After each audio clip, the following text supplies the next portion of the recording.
FI em Foco de hoje é o New L11, o Newport Logística. O que será que está vindo por aí, hein? A gestão tem batido bastante na tecla de renovação do portfólio. Eles falam aqui, por exemplo, nos comentários do gestor, que eles têm avançado no processo de aquisição de novos ativos e eles ficam o tempo todo aqui nesse trecho. Quando saírem lá toda a documentação na prefeitura, eles vão prospectar novos inquilinos, novos contratos bons, contratos duradouros, com um risco-retorno interessante. Trazem para a gente também os objetivos do fundo, agregar valor, realizar novas aquisições para crescer e diversificar o portfólio, trazer um retorno ajustado ao risco, né, dos ativos. E me parece que a gestão está muito confiante em relação a toda essa estratégia. O que você pensa disso? Você é cotista do New L? Me fala aqui nos comentários. Aproveita também para curtir esse vídeo, compartilhar e tudo isso aí que você sabe que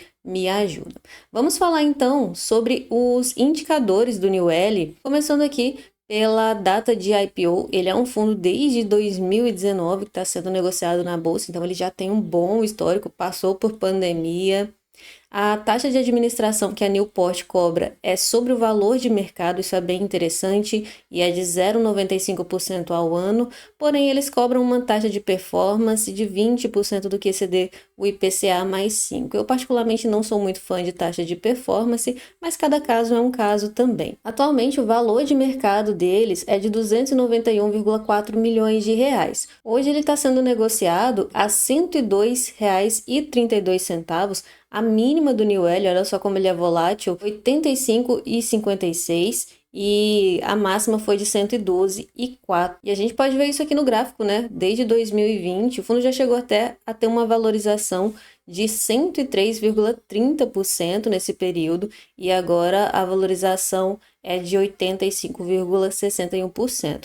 O yield analisado deles é de 11,26%. Eu não sou muito fã desse indicador, porque ele é baseado na cota de mercado, né? Então isso aqui pode mudar a cada minuto. Para mim não faz muito sentido, eu gosto mais do yield on cost, mas aí vai de investidor para investidor. O valor patrimonial, que é o valor justo do New L, é R$ 131,24. Ele tá com desconto de 22% e já são 9.431 cotistas e a liquidez média diária vem melhorando, R$ 121 mil.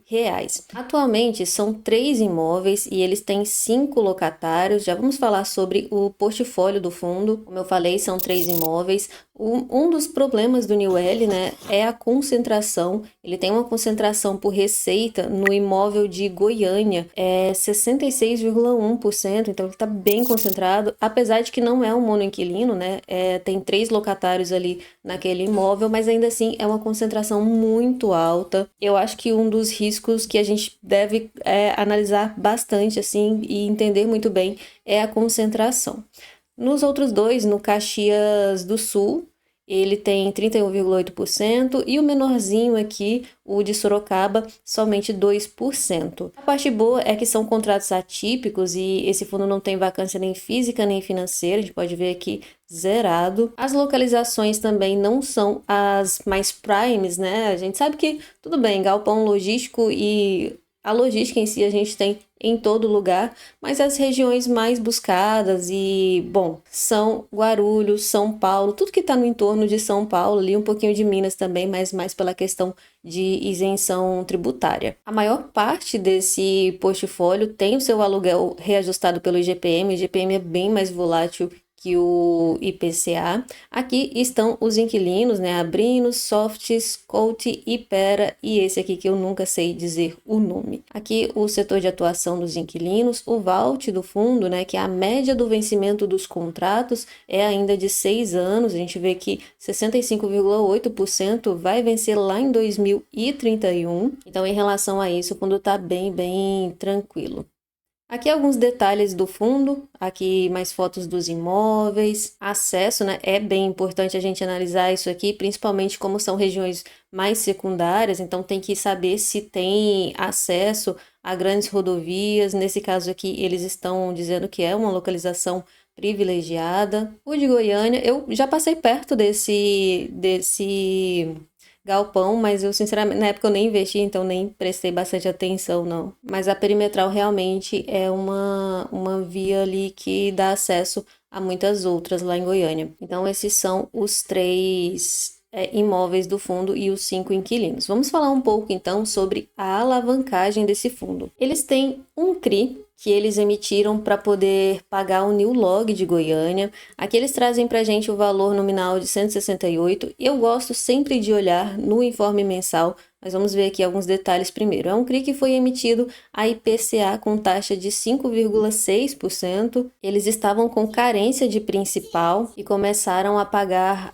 agora em junho de 2024, né? Faz pouco tempo. Vamos dar uma olhada aqui no informe mensal? Eu trouxe aqui o último informe que eles publicaram, que é de competência do mês 5, e a gente tem todas as informações. Como de costume, eu coloquei aqui na minha planilha. Então, eu cheguei a um nível de alavancagem bruta de 31,16% e um nível de alavancagem líquido, que é considerando tudo que o fundo tem de ativos líquidos, né? Ele investe em cotas de fundos imobiliários, tem alguns valores a receber e tem bastante valor em caixa, a gente vai falar sobre isso. E aí, a dívida líquida do fundo é 13,98%. O índice de solvência é de 3,2, tá bem no limite, mas ainda assim supera bastante o valor da dívida. Voltando aqui no relatório, a gente tem o cronograma de atuação. Então, eles têm um modo de amortização price, que eles já definiram quais vão ser os valores a serem pagos. Então, nesse momento, eles estão pagando algo entre 569 mil e meio e 629,2 mil, e vai ficar assim até maio de 2026. Quando chegar lá em 2026, essa dívida vai crescer bastante, olha só, vai passar de 1 milhão, 1,3 até 1,7 milhão de reais. É bastante coisa. E aí lá em 2031, eles vão fazer uma amortização de 76,1 milhões de reais. E a gente viu que o contrato também, né, ele termina lá em 2031, então a alavancagem está bem casadinha. No mais, esse ano tem uma amortizaçãozinha aqui de 7,2, ano que vem 12,7, mas a gente viu que o fundo tem caixa. Então é isso, vamos falar de resultado e rendimentos. Na DRE do fundo, a gente pode ver aqui algumas coisas. Por exemplo, a receita de locação é responsável, né, claro, pela maioria da receita do fundo, 3,3 milhões. Tem algumas outras receitas que podem ser multas, ressarcimento de alguma dívida que o fundo pagou.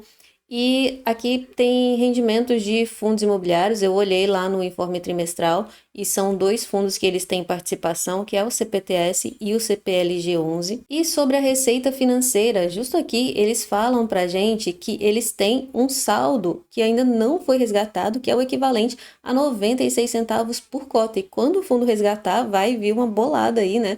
Vai ter que distribuir esse rendimento para os cotistas, vai ser um bom rendimento. O que mais me chamou a atenção aqui foi que as despesas são muito altas, olha só, é praticamente metade de toda a receita do fundo, muito também pela dívida, aqui são os juros do CRI que eles pagam, mas também despesas imobiliárias e despesas operacionais também são altas em relação a receita. Total que o fundo teve um resultado de 2 milhões de reais e acabou distribuindo um pouquinho mais. A gente pode ver aqui, ó, que eles têm caixa, contando lá com aquele que está na renda fixa que ainda não foi resgatado, eles têm 1,53 por cota. Eu anotei aqui todos os meses que eles tiveram um resultado maior do que o que eles distribuíram. Então, na minha opinião, a situação financeira do Newell também não está horrível, né? Ele está distribuindo mais porque tem para distribuir. O fundo já está distribuindo desde julho de 2024 o montante de 95 centavos por cota.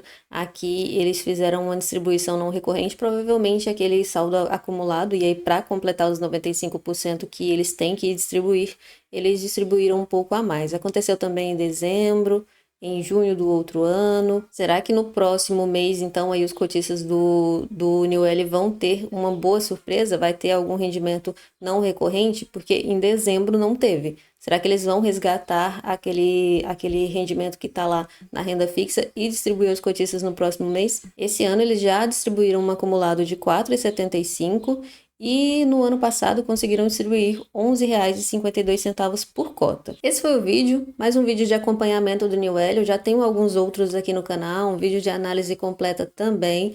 É um fundo imobiliário que eu acho que tem alguns pontos de atenção. Por exemplo, ele tem uma concentração muito grande, a 66% é muita coisa para estar concentrado, ainda que seja um multi-inquilino, não é um multi-inquilino com 30 inquilinos, mas sim somente 3. Eu praticamente já estou ansiosa também, porque a gestão fica falando dessa renovação do portfólio. Eu quero saber o que eles têm em mente. Atualmente eles têm um projeto de expansão, está em construção lá no New Log Goiânia, provavelmente vai ter mais alguns inquilinos aí nesse galpão. Quero saber se eles vão vender algum ativo, se eles vão investir em um outro imóvel, quero saber o que está acontecendo. E, bom, vai depender muito da documentação, eles trazem pra gente essa informação que meio que tá na mão da prefeitura. Mas me fala aqui nos comentários, você é cotista do New Elo, você gosta do New Elo, você, assim como eu, tá com o pé atrás aí por causa dessa concentração toda? Me deixa aqui nos comentários a sua opinião, aproveita para curtir esse vídeo, para compartilhar com alguém, vai me ajudar bastante e a gente se vê no próximo vídeo.